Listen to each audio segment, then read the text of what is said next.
Income tax department ನಿಮ್ಮ bank statement ಅನ್ನ ನಿಮ್ಮ ಬ್ಯಾಂಕಿಂದನೇ ಡೈರೆಕ್ಟ್ ಆಗಿ ಪಡ್ಕೊಂಡು ನಿಮಗೆ ಇನ್ಕಮ್ ಟ್ಯಾಕ್ಸ್ ನೋಟಿಸ್ ಅನ್ನ ನೀಡಬಹುದು. Yes, you heard it right. Section 133(6) of the income tax act 1961 ಪ್ರಕಾರ income tax department banks, financial institutions, employers, vendors, customers ಅಥವಾ ಇನ್ಯಾವುದೇ ಏಜೆನ್ಸಿಗಳಿಗೆ ಶೋಕಾಸ್ ನೋಟಿಸ್ ಅನ್ನ ಇಶ್ಯೂ ಮಾಡೋದ್ರ ಮೂಲಕ ಹೆಚ್ಚಿನ ಇನ್ಫಾರ್ಮೇಶನ್ ಅನ್ನ ಪಡ್ಕೊಳ್ಬಹುದು.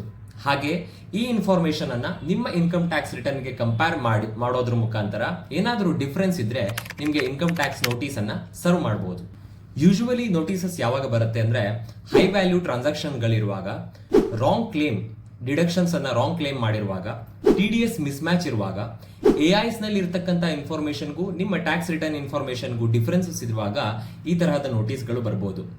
Ignoring these kind of notices can be dangerous. So ನಿಮಗೂ ಅಥವಾ ನಿಮ್ಮ ಫ್ರೆಂಡ್ ಯಾರಿಗಾದ್ರೂ ಈ ತರಹದ ನೋಟಿಸ್ ಬಂದಿದ್ರೆ ಅವರಿಗೆ ಈ ರೀಲ್ ಅನ್ನ ಶೇರ್ ಮಾಡಿ. ಕಾಮೆಂಟ್ ಬಾಕ್ಸ್ ನಲ್ಲಿ ನೋಟಿಸ್ ಅಂತ ಕಾಮೆಂಟ್ ಮಾಡಿ, ನಾನು ನಿಮಗೆ ಇದಕ್ಕೆ ಯಾವ ರೀತಿ ರಿಪ್ಲೈ ಮಾಡಬೇಕು ಅನ್ನೋದನ್ನ ಶೇರ್ ಮಾಡ್ತೀನಿ. Thank you.